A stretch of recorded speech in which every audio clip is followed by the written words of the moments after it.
만에 배달됩니다. 와우킥 N에서 만나요. 디멘전 투자자문 투자부문 송재경 대표와 함께 이야기 나눠보죠. 어서 오세요, 대표님. 네, 안녕하세요.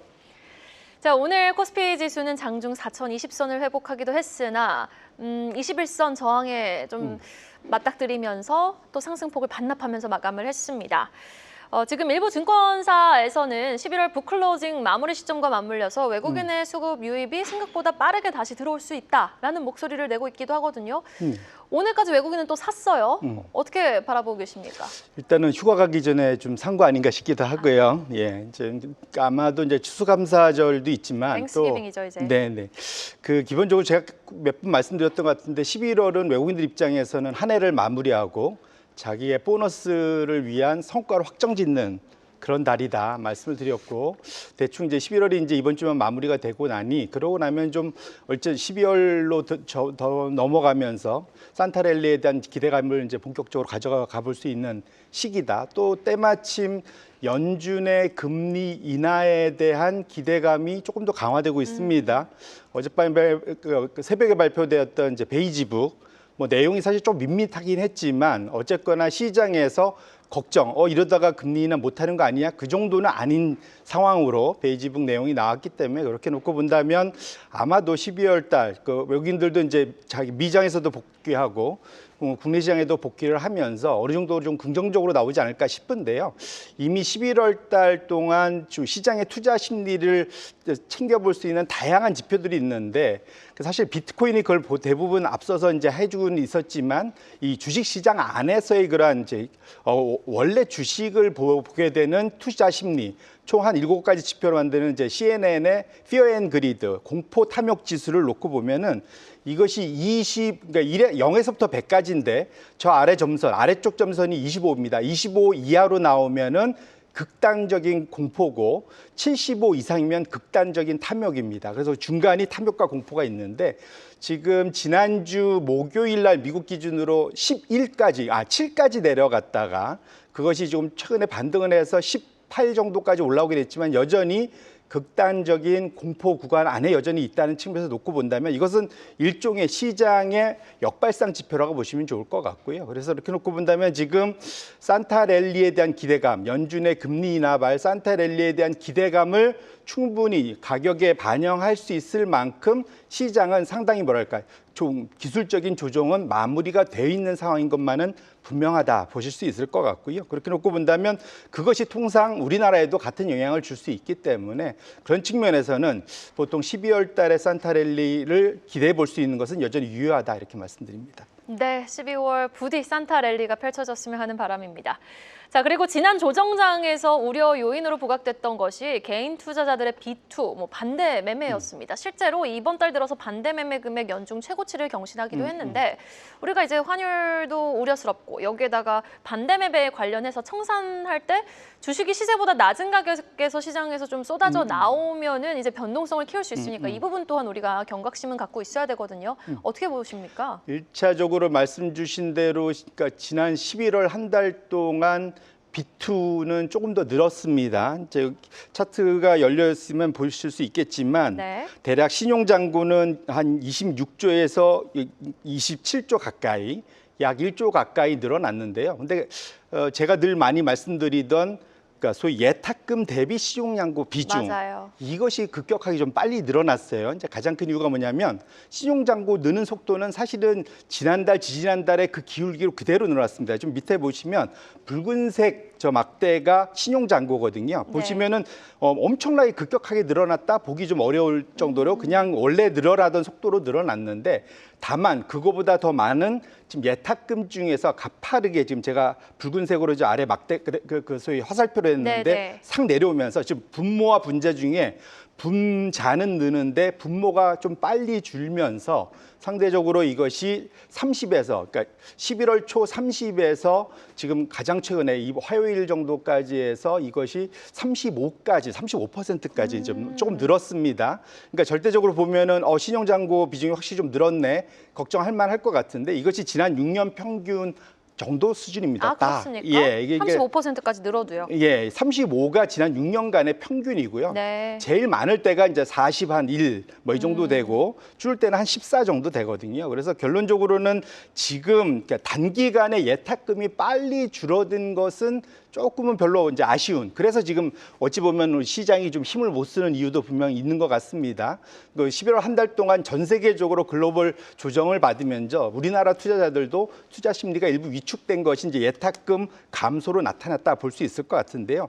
하지만 절대 규모로 놓고 보면 75조 원 정도 수준을 유지하고 있으면서 이것이 9월 한 중순 정도 수준 됩니다. 그래서 여기서 엄청나게 더 빠른 속도로 줄지만 않는다면 사실은 시장에서 뭔가 그 소위 수급의 이슈에서 뭔가 그 돈이 모자라서 주가가 급락해야 되는 상황은 아닌 것 같다 말씀드리고 싶고요. 신용잔고도 마찬가지로 개별 종목 따라서는 다 다를 수 있겠지만 전체 시장에서의 신용잔고 예탁금 대비 비중은 그리 걱정할 만한 수준은 아직 그렇게까지 높아진 것은 아니다라고 말씀드리겠습니다. 늘 강조하셨던 예탁금 대비 이제 B2의 비용을 주목해야 된다.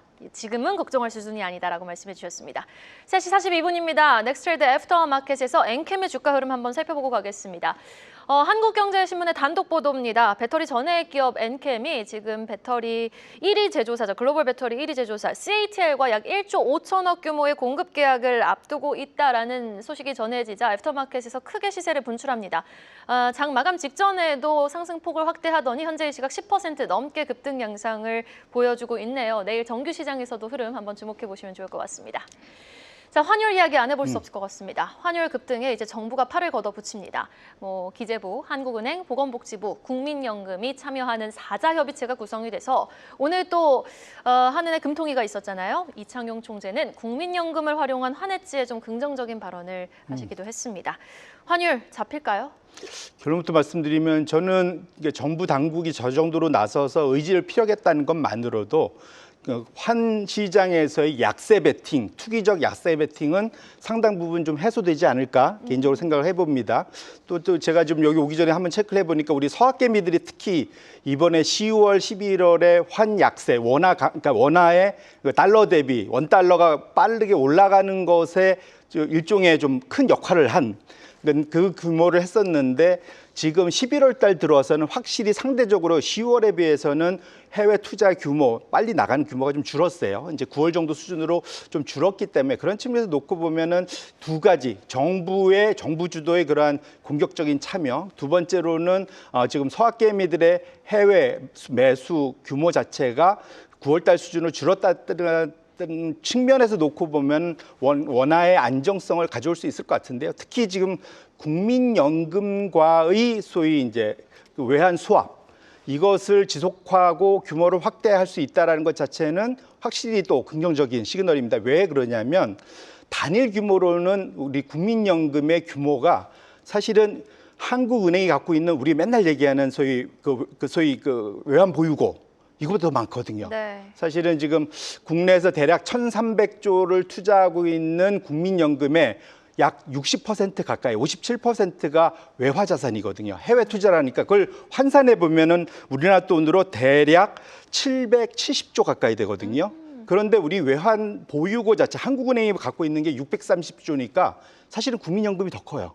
그러니까 국민연금은 아직도 증가하고 있기 때문에 해외 투자가 늘 수밖에 없고 그 해외 투자는 달러로 해야 되기 때문에 달러 수익이 크다 보니까 사실은 큰 고래가 외환 시장에 들어갔다 나왔다 할 때마다 출렁일 수밖에 없겠죠. 그런데 국민연금과 한은이 서로 협력을 해서 시장을 안정화시키면서 투자를 할 수 있다는 것만으로도 상당히 긍정적인 효과를 보일 수 있을 것 같고요.